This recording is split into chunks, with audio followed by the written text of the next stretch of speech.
Hi, I'm Matthew Quinn from Future Sales Factory. Welcome to another one of our Business Roots chats.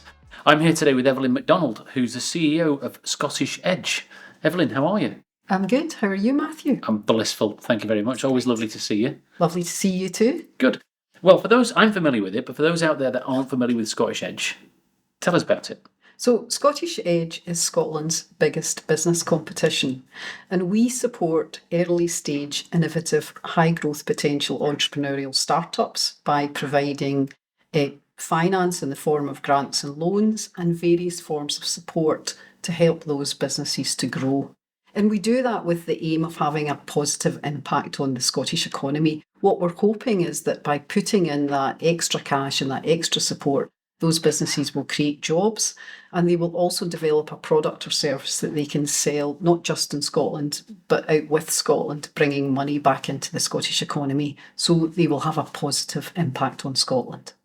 Oh, superb. So it's a really good-spirited organisation. I mean, you're giving out not just money, but dreams, futures, aspirations, potential, all of that kind of stuff is all part of it. Yeah, and actually one of the things that I forgot to say there was that we set up Scottish Edge as a community interest company. It's a social enterprise because actually we do see that what we're doing it for the good of the communities of the businesses that the places that the businesses operate in. Because obviously if those businesses can create jobs and generate wealth in those communities, that's got to be good for Scotland. Absolutely. And I believe that you've done 21 rounds of competition now. That's and that would be 2 a year on that kind of ish. Yes, on average 2 a year. The only year we didn't do 2 a year was during the pandemic, so Yes. 2020. So yes, 2 a year, round 21. We've now supported 569 winners, and Wow. we've put out £23 million in grants and loans. £23 million. £23 million. So that's over £1 million a final, kind of on average. Yes, on average. It started off less than that, but we have managed to grow the competition. So in the last round, we gave out £1.4 million in prizes to 24 winners based across Scotland. And that's life-changing for them. Yeah, absolutely. We hear that a lot. And I think it's not just the funding, it's the extra support we give them. It's also the kudos of winning the Edge competition because it has become quite well known. Mm-hmm. And also people know that it's not easy to win. You do have to go through 3 rounds of judging to actually secure that funding. So it does mean that when people win Edge, it makes other people sit up and take notice. So what we hear from our winners is that they're more likely to be able to get through the door to speak to funders, for example. Right. It's more likely that other organisations in the entrepreneurial ecosystem will be interested in working with and supporting them because they know that Because they've got that on the CV. Yeah. And that's even people who haven't won. Yes. It's kind of gone through and been chosen in the early stages. Yes, because even if people can say that they've been a finalist or a semi-finalist at Edge, then that means that they have gone through a rigorous process to get to that stage. And when people don't manage to clinch the kind of main prizes, you do also give them feedback on where they've gone wrong, where they can change, where they can improve. So you don't mind when people come back a second, third, fourth time. Not at all. In fact, what we find is about 50% of our winners win on the second, third and fourth time. Okay. So 50% just win first time and then the rest, they come back, they take the feedback. And we have this thing at Edge where it's not a no, it's a not yet. Yeah. And we try and put in feedback to enable people to address potential issues in their business and then come back again in the future. Which is helpful anyway. Yeah. Well, that actually came out of it in the very early stages of Edge. It slightly bothered myself and Stephen Hamill, who we were the first 2 people that worked at Edge. The fact that it bothered us that we would be saying no to 90% of the people that were approaching us. So we thought, how can we add value to those people? So rather than them coming into the competition and just getting a no, forget it email from us, we thought, okay, let's see if we can help. Can we give them feedback? Can we give them contacts that they could speak to, other organisations they could approach? Is there something we can do to add value, to recognise the fact that actually coming into Edge would take them a bit of time? A typical application form is about 8 to 12 pages. They have to make a 3-minute pitch video. So there's quite a lot of effort in that. So we feel it's respectful, it's kind, it's supportive if we take the effort to give them feedback and help them to take their business forward. Yeah, definitely. That's a really good way of looking at it. And speaking of funding, so where does the prize money come from then? Lots of different places. So, and that's very much my job, I have to say, is CEO. We're a tiny organisation, and so we tend to have quite functional responsibilities as a team. And, mine is essentially sort of strategy and fundraising. So we're lucky enough that we get support from the Scottish Government for the grants that we give out, and we also get support from Scottish Enterprise for those grants. So most of the grants are covered by the government and Scottish Enterprise, and some are covered by private donations. In terms of the funding that we give out, the loans that we give out, we were very lucky to receive a £2.5 million donation from the Royal Bank of Scotland when Edge started. Wow. So that was amazing for me. When I came into the job, we already had the promise of that £2.5 million. And we used that to create a revolving loan fund. So essentially we push the money out the door, and then, we revolve the repayments. So to try and put that in context, we bring in about £1 million a year in repayments. So that helps build up the treasure chest between rounds. Yeah. But we also top up that money every year. We've subsequently received another £1 million from Royal Bank, although we're drawing that down over a 4-year period. And we also receive support from other sponsors who cover specific awards. So, for example, we've got a Circular Economy Award, which comes from Zero Waste Scotland. We've got a Social Enterprise Award, which comes from Postcode Innovation Trust. Yep. All of those contribute money, which goes into the revolving loan fund. And you just mentioned this is not just one type of prizes. Yeah, the sort of 4 we've got Scottish Edge, which has got category prizes. We've got Young Edge, a Wildcard Edge, which is essentially is a punt fund. Yeah. We're taking a punt on a really interesting individual with an innovative idea that we think with a little bit of money they might be able to take it forward. So maybe scored low on the official score chart, but there's just something in it you want to put cash into.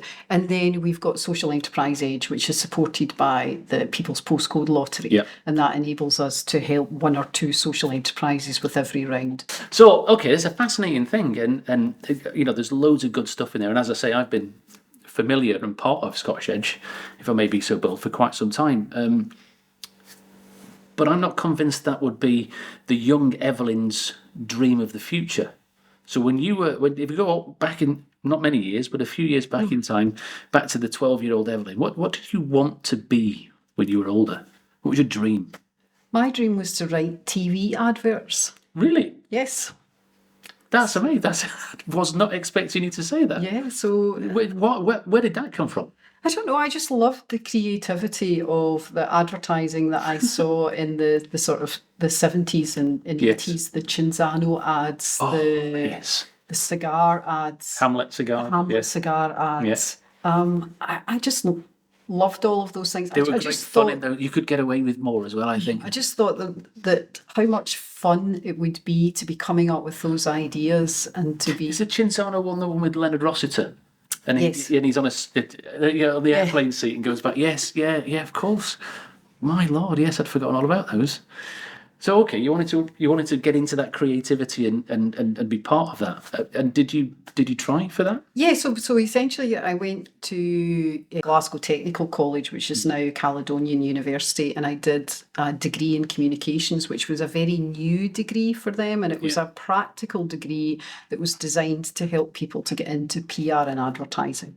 Okay. So that was... So that was what I studied. They didn't even at the time have an honours degree. I think the honours didn't get introduced until a couple of years after we graduated. So I did 3 years and thoroughly enjoyed that degree. But then graduated at the point of, at the time Margaret Thatcher was Prime Minister, we had the highest graduate unemployment in history. Mm-hmm. And I think maybe only one of my classmates, I think there were 23 of us, went straight out into a job where we all floundered quite badly. But at the same time, there was a programme at the time which was designed to support graduates into work. And I applied for that and managed to get a job in a company called Heatwise in the internal communications department. Mm-hmm. So that was Absolutely fantastic. So I got, thrown into this department with some really interesting, creative people, and we published an in-house newspaper. I think there was 460 employees, and I was in charge of communicating with all of them. So we did some external things as well, like the annual report, but I also had to produce in-house leaflets to tell the staff about staff benefits and these kinds of things, and it was just great fun. It was a really So you're using the creativity, but just in a slightly different way. yes, absolutely. So I did that for over a year. I was only supposed to do it for a year, and then they wanted me to stay on. But then I managed to get a job in an enterprise agency, and this is where things changed for me. So I went into this enterprise agency. And actually, they were really keen on the sort of marketing skills that I had. But when I went into the enterprise agency, they were running a fund supporting young people in business by giving them £5,000 loans. Okay. And I just got fascinated by this. So that was my first experience of entrepreneurs, young entrepreneurs, business. And I just wanted to learn everything about this. I was kind of like, I don't care about the marketing anymore. I want to do that. I want to help these people. Can I get involved in that? Brilliant. And then at the same time decided that if I was going to do that, I had to know more about it myself. So at the time, my partner, who's now my husband, and I then decided that we would set up a business ourselves. So we set up a small PR agency, which primarily dealt with PR for artists and bands. I've got to ask you, so did you get any band clients? Yes, we did. We did. Any bands that we might have heard of? No, not any of the ones that you would have heard of. Sort of small acts that had been signed that they were really pushing quite hard, and we were trying to support them in, succeeding. But interestingly, we did work with well-known bands quite a few years later, because round about 2014, 2015, my husband and I turned our flat into a music venue and started hosting gigs. And I think the most famous band we had play was Simple Minds. So they came along and did an amazing acoustic set. In your flat? Yeah, in my living room. Yeah, we managed to squeeze 50 people in. And it was very intimate. And we also had Mariachi Al Bronx, who were a 12-piece mariachi band from LA. We had a band called Twilight Sad. We had Twin Atlantic. We had the Vamps. So lots of really amazing bands playing. And basically they came along, played, we made a video, my husband interviewed them, and then it went up on a YouTube channel. And it was brilliant fun. We did it for a year, absolutely loved it. Superb. So we were doing that PR agency. We were doing that as a side hustle, and I was learning all sorts of things about accounts, negotiating, invoicing, all those kind of things, at the same time as learning over here to be a business counsellor. So I said, I want to do this. So I made Glasgow Opportunities stick me on all sorts of training courses. And I worked hard to get into that role while cutting my teeth actually doing it. And then an organisation called the Prince's Scottish Youth Business Trust started up, and I was asked by the incoming director if I would join as the director of operations. Originally, it was the operations manager, and I would come in and help establish a network of 18 regional managers across Scotland delivering support. So that kind of took me out of the front-facing thing, but gave me an opportunity to actually get 18 other people involved in delivering that for young people across Scotland. And at one point, we were supporting over 600 businesses across Scotland a year, which was hugely exciting. A year? Excellent. Yep, giving grants and loans. So you're now Director of Operations for this organisation, and you've got some familiarity with A, owning your own business, and B, supporting entrepreneurs, startups and innovators and things like that. Where did you go next? Well, actually, what happened? I did the Director of Operations role for around 10 years, and had a lot of fun with it. But I then decided to have a family, and I just felt that I couldn't do that job and have a couple of kids, because as I mentioned, we had 18 regional managers across the whole of Scotland. There was a lot of travelling, there was a lot of overnights. I was also up and down to London because I would be visiting the Princess Trust and the Princess Youth Business Trust in London, and I just felt that the two weren't compatible. And rather than pretend that I was going to come back when I wasn't, I decided to be completely honest with the board and said, look, I'm not going to do this job once I have my baby. So if you want to find a successor and you want me just to leave, then so be it. Because I can't do this job, which is more than 40, 50 hours a week, and have kids. That's not how I want to bring up my family. And luckily, I got on very well with the board, and they actually said to me, well, look, one thing we've been interested in for a while is what happens after the business receives that initial funding. And we could put in up to £1,000 grant per individual in the business and up to a £5,000 loan. But after that, that was it. So once the business was up and running, there was no extra cash. And they said, we're really interested in, additional follow-on funding. What do you think about that? And I said, I actually think that would be a great idea. So they said, okay, after you have your baby, why don't you come back 2 days a week and look at that for 6 months and tell us if you think we should be doing that. So I then spent 6 months doing a research project into this, concluded, as they probably knew I would, that we should absolutely be doing that. And then I spent 6 months raising the money and setting up what we called the Growth Fund. Okay. And that was going to give 2 different sets of loans, one of £10,000 we called a development loan, and that was for businesses that were pushing forward and maybe needed an extra member of staff or an extra piece of equipment.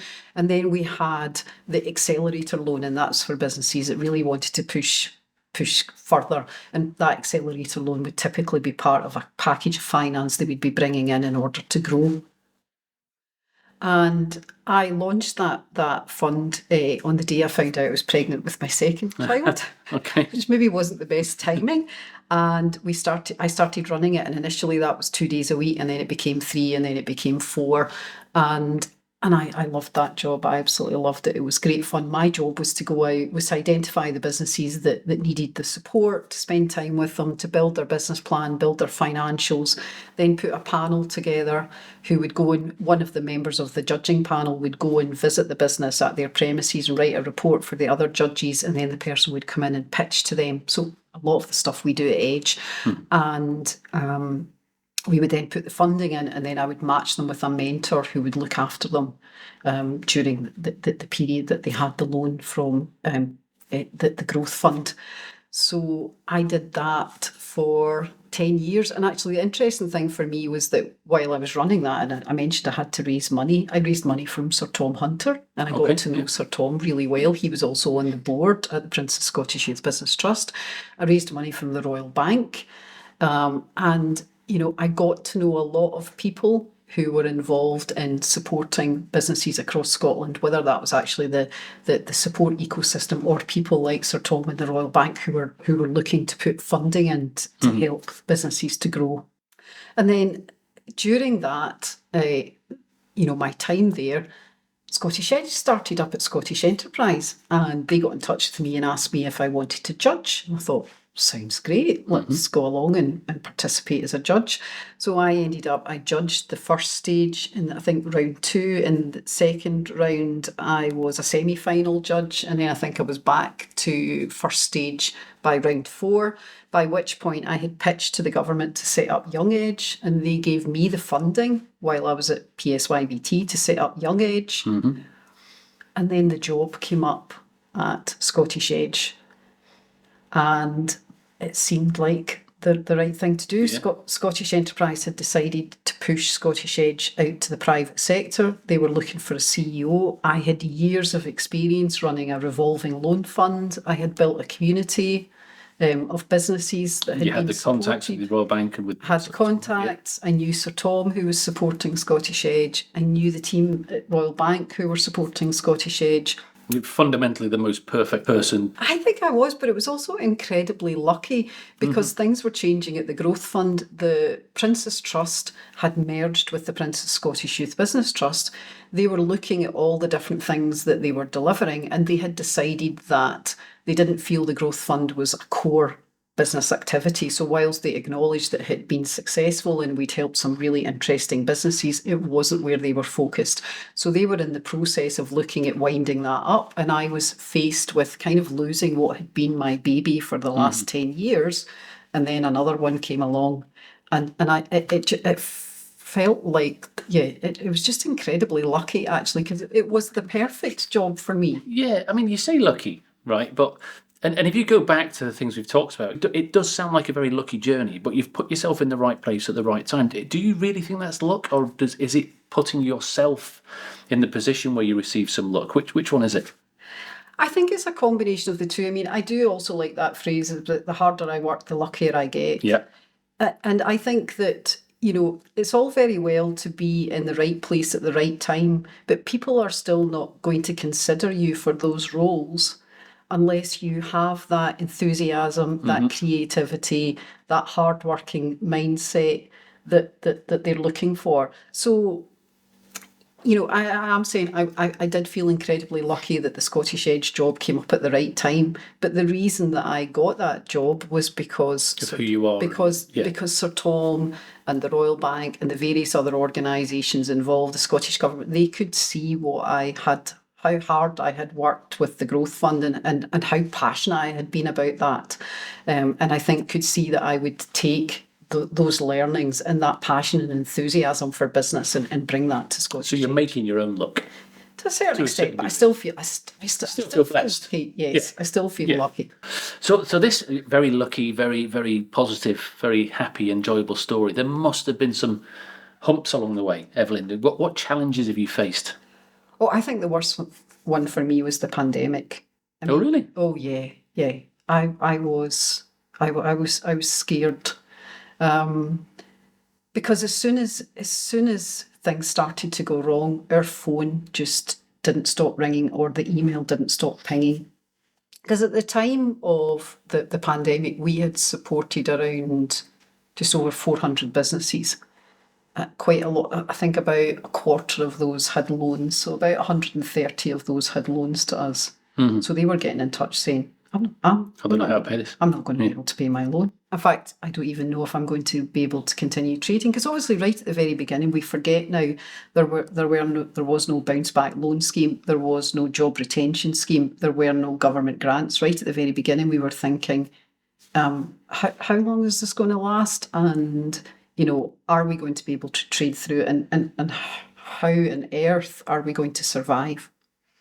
So from my point of view, obviously, I've mentioned about the loan repayments coming in. I need that money coming in to build up my price pot. If I don't have that money coming in, my price pot will start disappearing. At first, I was just really worrying about the businesses because I was getting real panicked calls. And then I started worrying about my own business, because obviously, because our income, because we decided automatically if anybody phoned, we would cut their repayments right down. So we don't do zero repayments.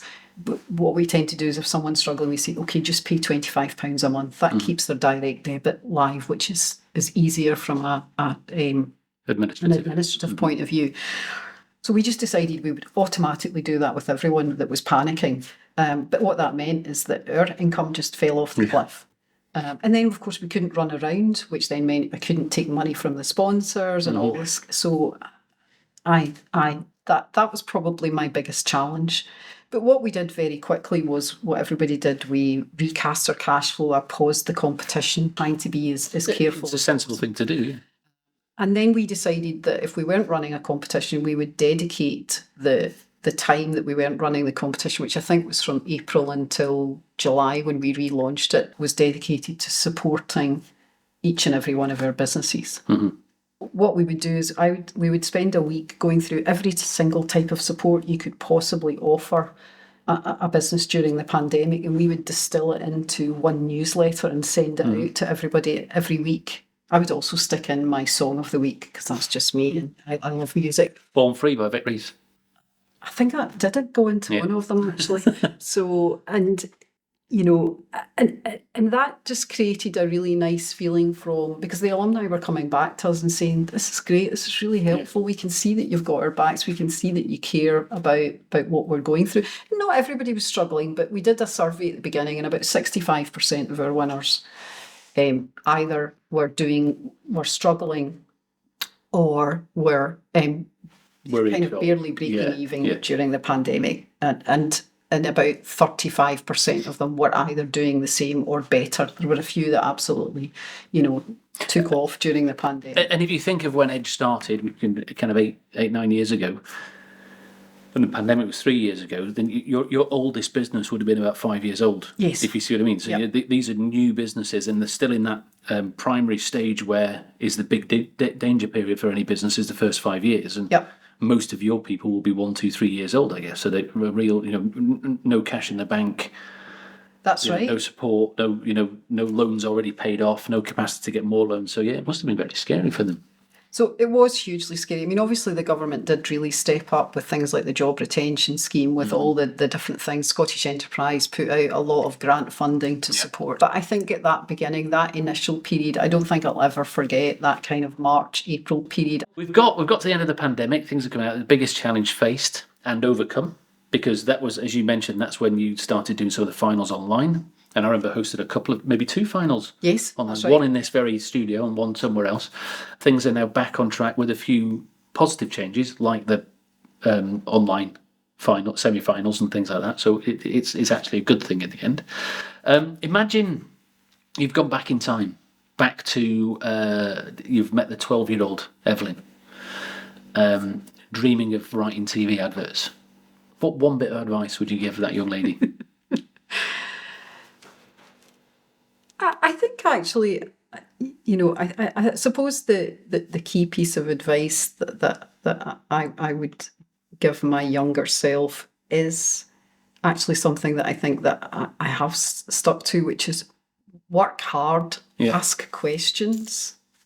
Don't be shy to, I mean, I think I was shy when I was younger, but when I got older and I was pushing myself into things, the only way to do that was to ask questions all the time, to ask people to teach you.